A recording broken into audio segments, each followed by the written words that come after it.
chibai ule voin hi February ni som pani sang ni som pakua ania helai muna hian mi tam tak tuna hian an pung khom me ka ni citizenship amendment bill sang ni som paruk chu voin hian Rajya Sabha putlua pas nge antum nin fiat ania chumi dodal nan chuan du lohna lantir nan NGO Coordination Committee in voina hian Vanapa Hall kota hian hian program an huai hota du lohna lantirin voina hian protest day kan mang mek ani chuan helai hian thu soi mai ba ka trong trai rual na kan nei do na ni citizenship amendment bill sang ni som paruk hi abik takin Mizoram le Mizoram tan hian athalo hle ni angai na oma chung the ni wang chuan na satakin do dal na Mizoram a hen lantir lo ni to a voina hian NGO Coordination Committee chuan helai hian do dal na protest day hetiang hian abos sai ani mi ring an thanem le to a ti hian hei kong puya mi ring an khatlat to ni mi tam tak helai mun hi an laron pan mek zela chu tiang chom voina hian he citizenship amendment bill du lo na lantirin protest day tu na kan mang mek ania report karo bo sai chhozel don ani o helai hian mi ring an khat tup tup to a mi ring an khat tup tup to a motor po kal tlang thei to lo ani o then chu ron phei tlang an la tum khama amaro chu mi ring ani no khat vek to chu wang chu motor hi kal thei to lo an tiani olen pon se helai anin tran ko lok teng helai hian hello independent republic of Mizoram ti te lo tar ni o helama hian hello new Christian country ti te lo in tara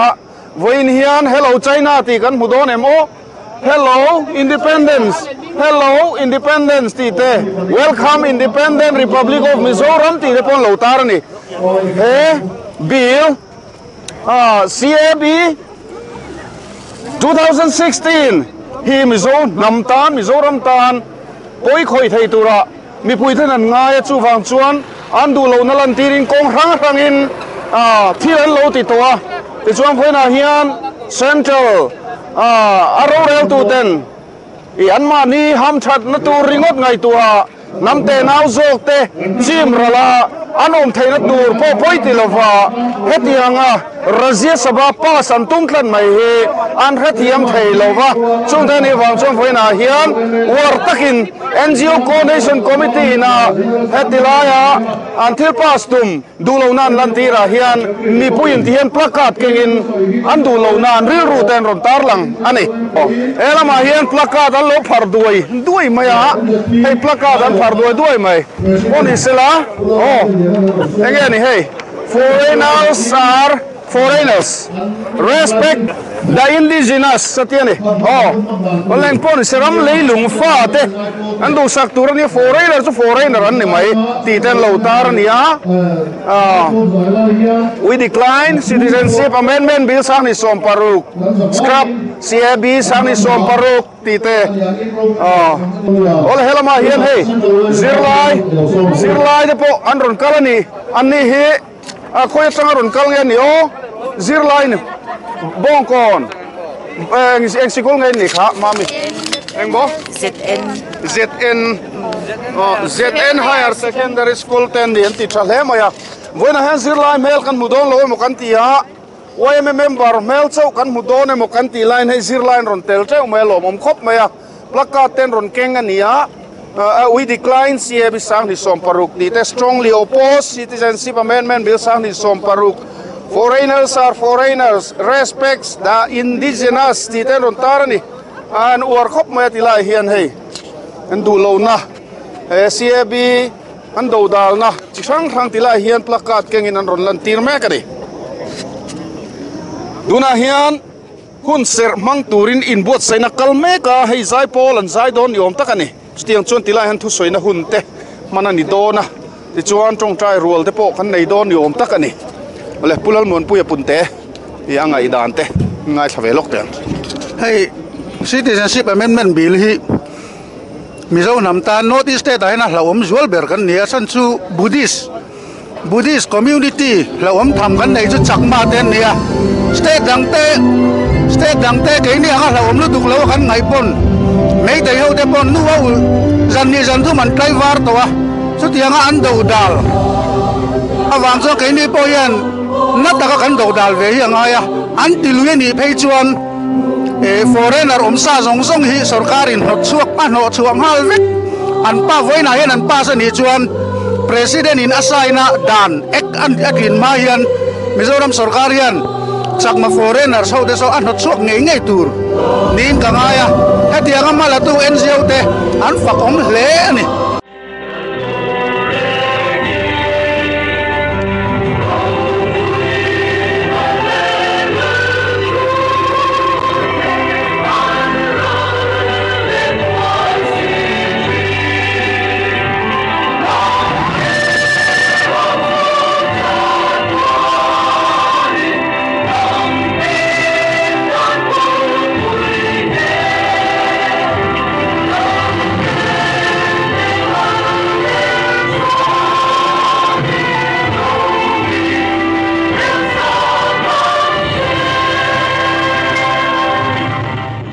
Atang bui chu kan he to me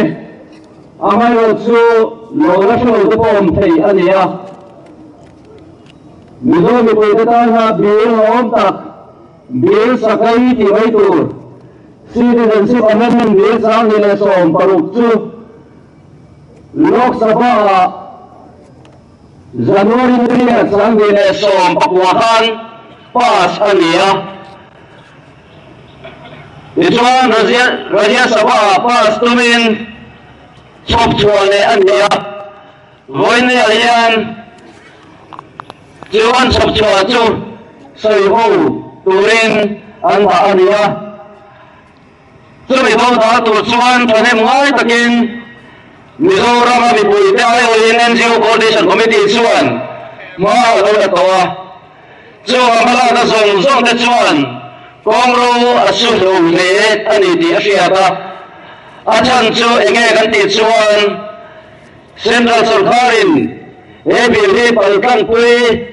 eng zong ko palkan pui atum he ani di o chu mi pui ten kan fiat chian le ani karing opu chuan te all NGO committee ani his secretary ania then central YMA general secretary ani boka chuan ni china thu soi zo hlota poni sela mi puitena an fiata ta na poimo ti zualte soi turin kan bei sei lok te puchunte lawmawm voin ne hian hei citizenship amendment bill san hi le som paruk do dal na protest day kan han ti thunga chu kan han mangania Vanapa Hall kota hian mizo mi pui atam thiang ber pung khom turin zan lawa te kan han awwa ten zirlai pol te po lawin thiat tir turin le MHP te MUP te po an mani member theuka helai hmuna pung khom turin kan in thiat tira he bil kan do dal na chan hi mi pui te lo thiat ta na poimo taksu he bil a hi citizenship act sang ka zukwa somnga panga siam that na tur amen na tur ania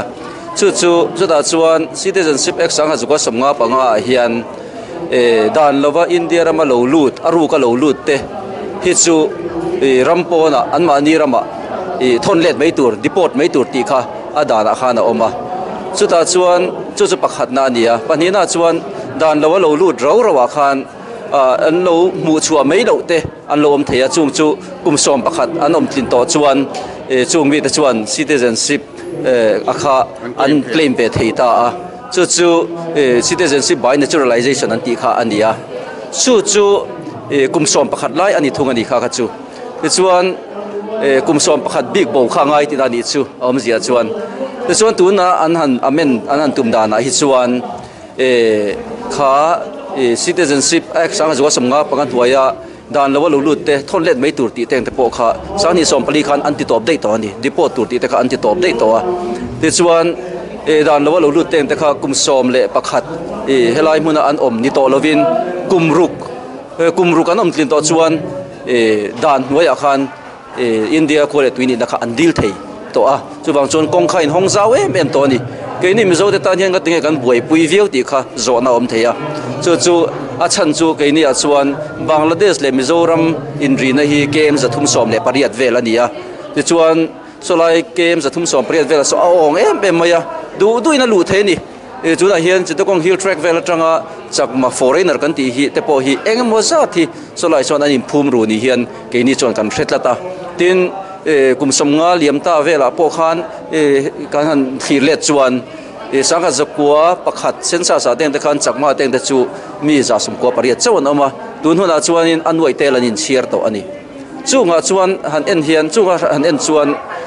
citizenship act sangha zakwa somnga le panga nuaya mi an thon let zel tur ang depot zel tur ati akha song lai mun asot an depot mi lo tina ani ta chung chu engting an loin hum him te chuan an ma ni len ma ni ka anin hum him tina ani mai chuwang chuan tun huna phei hi chuan khang ho wa kha kumruk lek an om thlin chuan si khole tuin in kha an nei theidona tina thangloka chitakong hill track Bangladesh ram ri chunga chakma kan han ti chakma Buddhist teng te tam takan oma ti chuan hedan abil a hian bil a hian arun ngai da thiamna arun pe kha khan heng Hindu kan ti te Parsi Jain Buddhist kan ti te khang ho Christian te po antela amaro chu kaini chu kan boina lai bera chu Bangladesh le Mizoram in kar kha ani maya chu da chuan Buddhist khan tamro puisia kai lai Mizoram mi pui le teng moza ta tam kha chakma Buddhist po kha an omani chung teng te chu ol sam takin helai muna khole tuini na kha anun nei thei mai don nia riatna awangin kan hlau ania chu mizo te tan hian a him lo na le a hlawm na ani ti kha voina he kan soi fia le duwa ma kan la vio citizenship act bills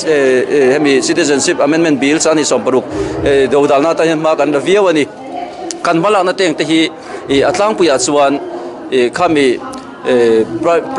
prime minister Narendra Modi mina Mizoram arun tlo tum sani som pasari arun tlo tum teng te kan helai muna kan lo muwa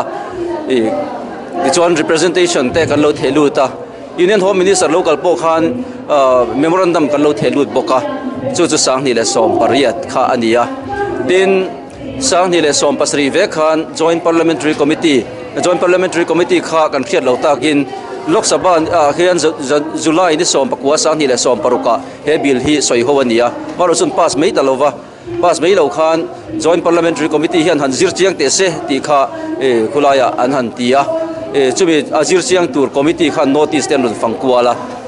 maro chu helai mun Mizoram te page anun thleng ho lova joint parliamentary committee khan Mizoram run thleng lo chung khan helama train NGO thoi tu te kha Delhi a chuk thain kan zup thelu thial ani kan representation te teng te kha ti chuan kan zu thelu chok pon lo Mizoram hirun fangve teu khong ai takin te po kan an tia Mizo mi pui te ril ru te po run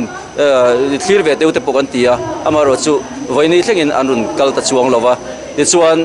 January ni sari sani le som pakwa report an theluta January ni riata Lok Sabha min pass nan ta kha ania ti chuan tuna abil ti pumhlum na tan khan Rajya Sabha pa salong ai le vain Rajya Sabha han tilut le voini hi Rajya Sabha soi ho mek lai ania voini hi kan du lo zia hi kan lantira na sataka hete kan lantir hian Rajya Sabha lama poin kongro walo su ve tang mialin tin beidong taksi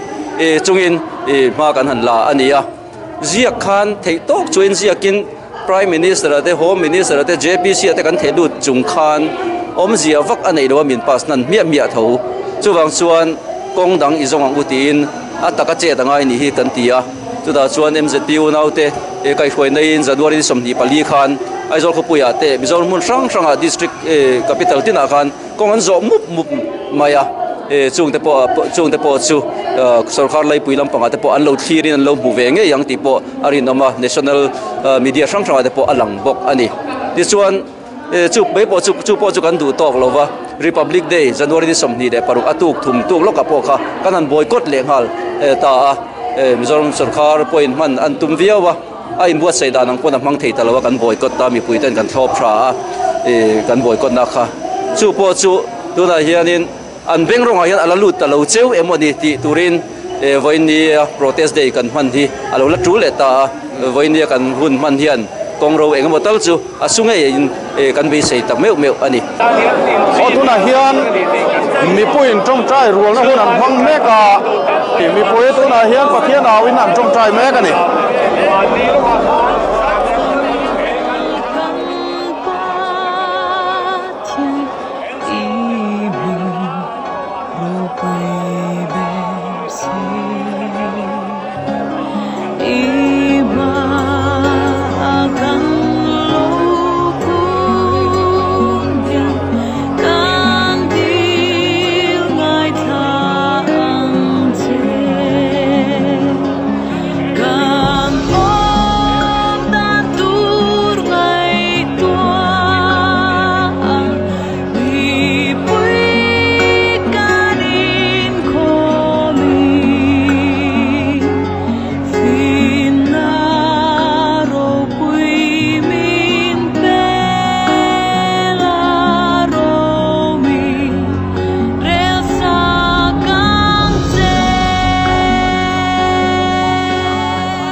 thiam angin kong se thang thangin pas lo se kan do kan khena kan lantirna ma se so lo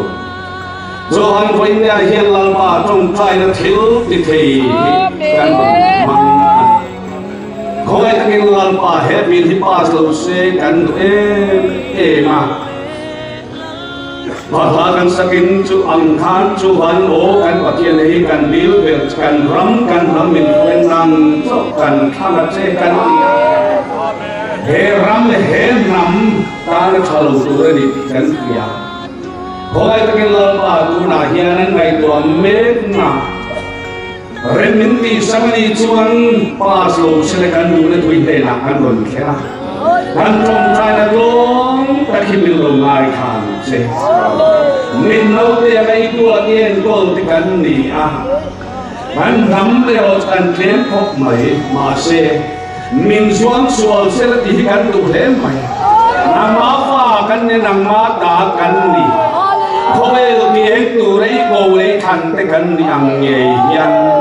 imit nau te ai tua le en kol kan ni ti ria se la min suang sual se la hi kan tu ani khoi takin lalpa hoin ni a hian mana Zudal Jehoshapatan nangma amang anina al che ko chela a ko che nam lal tam rol te nan be gol tum khan di ai ren kan khet lo ve ilam kan lo hoi ne ti ya nang ne lo mai kha mel ma i ne sakang khan voi ne kan trong trai ne lo mai kha la khoi takin remin ti sang ni chon mi lo kha nang che Wal chung nung ber en kin te thei le ban siam tu chi tu dik biak tu dik soi moi tu dik ro pui na pe tu dik ta ka le na chuan hei ne ram ni te ko hen soi moi na ro pui na phang na non pe thi na tu ching voi ne kan trong tai na hi ro pui na soi moi on nan mi lo mai khang che Yesu Kristus min chung kan di le amen Kuvan lal ruata ani he Central Women President ania NGO Coordination Committee Chairman ani boka helaya thu de po soi to amai ro churi nuai kara an thu soi te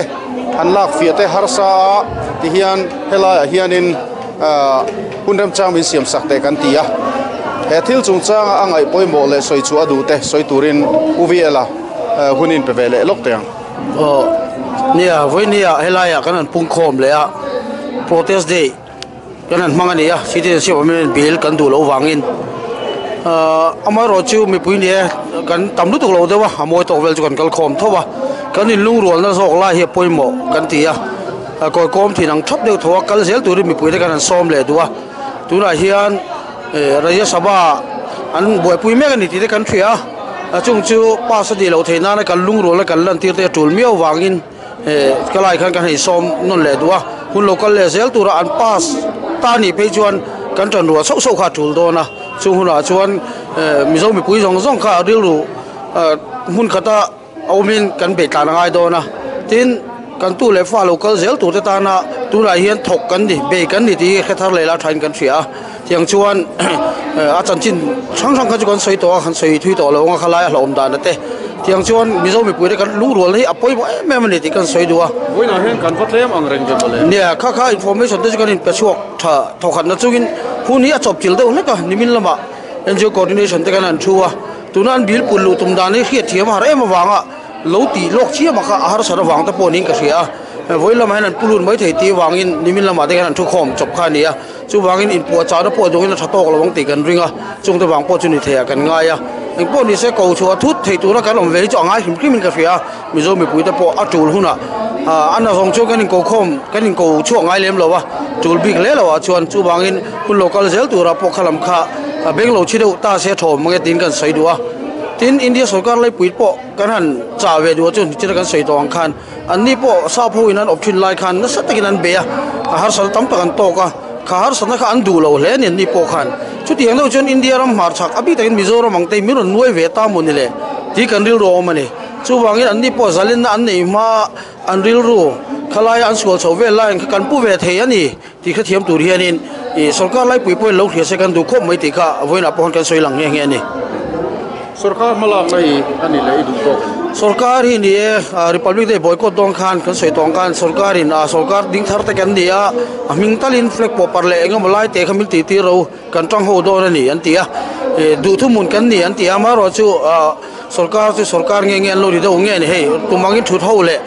thil han rel ho kha om ta meu lo wa tu han dem tu po anom chu chon ka khelo na kan sarkar ho tu te bi chuanin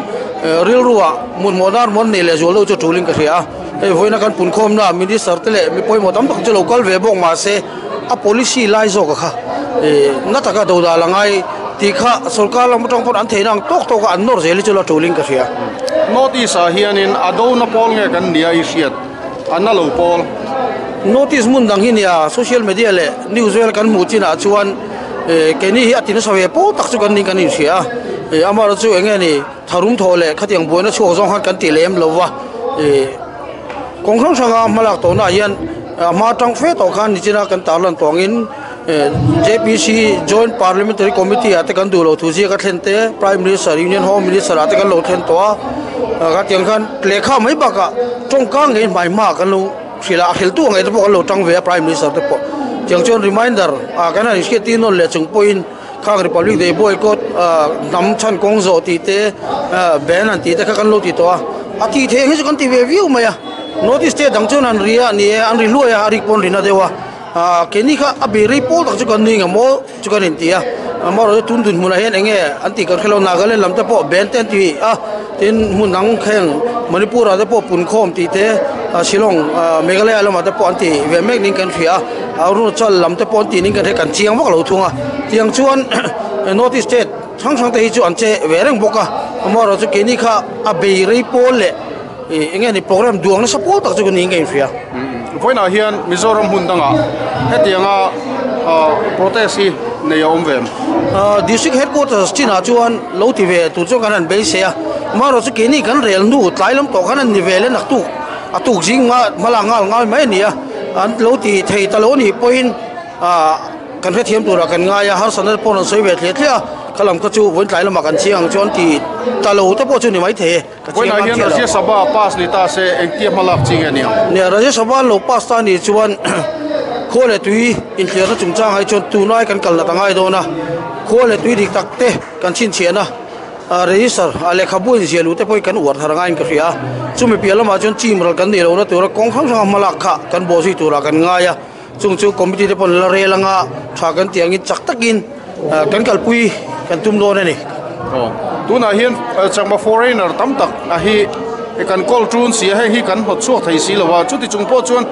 chuti chung hatilaya CAB a han ngai poi mo view hi nge mo om ziale ti ngai dan ne no ma nia adik chia tuna kan call teu to ramri ong huwa kan tia solai om te po kan no chu thai lo ti ka chu dik nalai tam takin om in karinga amai ro chu heti chung po ti zong hi ngai to tai la dan tha kan nei lai po ti sa tan lo lu chun a dan thalo kan man huna phel chuan ezangi lo lu leng ti kha ngai to nom zo ka ni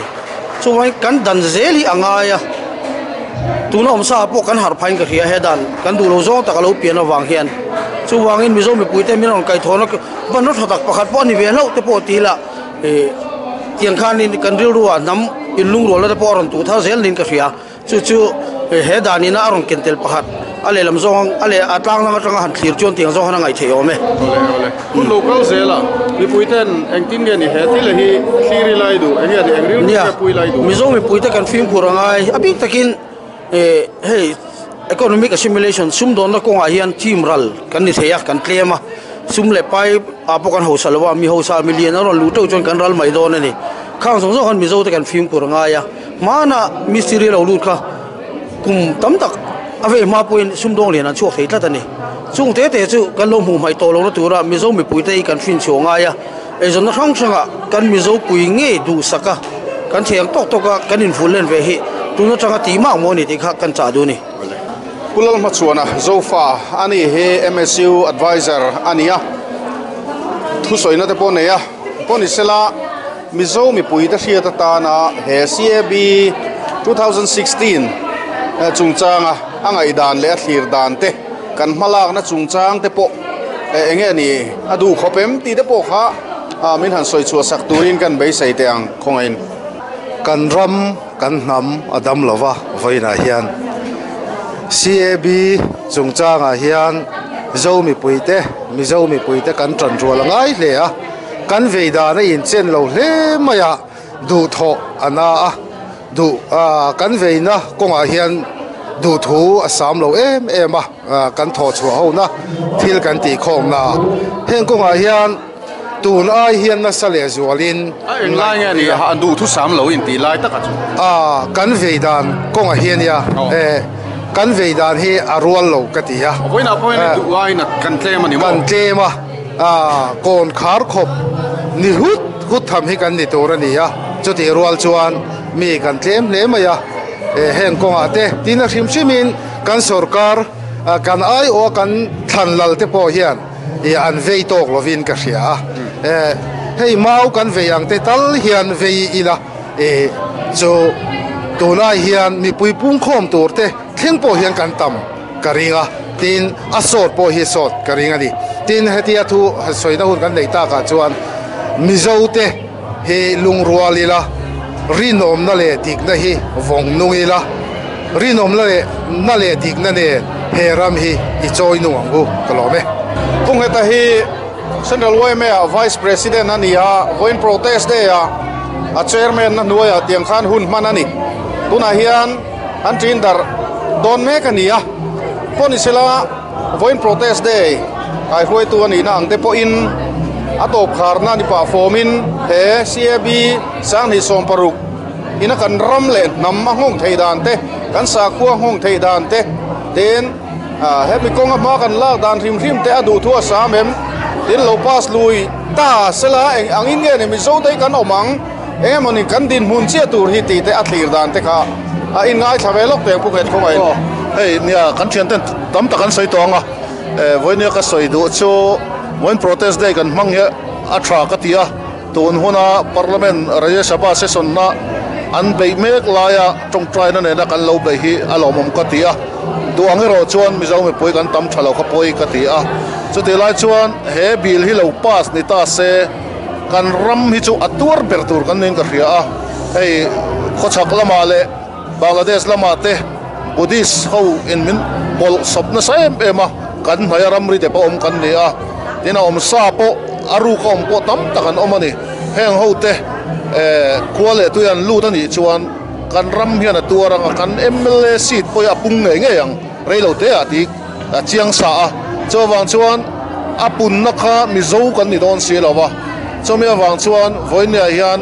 he thil hian pa sani tak tak chuan chak ma te abikin tuikuk te minister hi kan nei thuang majority hi an lang ti hi ke karing hetlata chu ani dan tur po nia chawang chuan notice aro po hen atur ber kan niang mo katia chu tiang thopa bil la om chuania chawang chon he thil hi thei to pa kan do achul kan tia chu ti lai ro chuan NGO Coordination Committee ten atisen chuak zong lovin ti hian kan be ani a an lo pas luini ngat phei chuan mizo te hian ral kan rel hi chulin ka hiala kai chuan chumi ni lo chuan heng dan lawa om zong tele nam dang te hi a notice big te ni lo phei chuan an lo na tura kan chan tlan angai do na chumi tur chon ke kan pe angai a mizoram mai chon engti zong mai in he bil hi an pa sa ni an mang turen lo ti hi angai da nei top mai helai CAB sang ni som paruk du lo na lantirin mi puyan pun khom mek lain Razia Sabha po ro rel na kalpui hlei thei lovin house boina achua kan lui mai ni om takani chuan house at zone le ri ania chuan dar thum nulama thut khom le be sei ania chung chu kan ngai chang mek ania hello pusap enge ni voin lam chan chin min thil thei em thế với lâm hi kan be sei angin ek ma om lo tat pa ya ta dan lut kha da support kan lut kha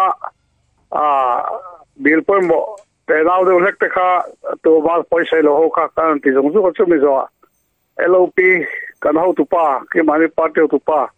gulam nabi azata hadik choka voina parliament sai ta la ti chu Hemi president tu sai kha sai ho da le pas da ni se ti ni kha kan nem ti ka sai ho don mai to ka ti na khalai khan SP hovin akiles ye da va chuk cha UP police se da do lo wa boy da no siam le ta ilegin kan boy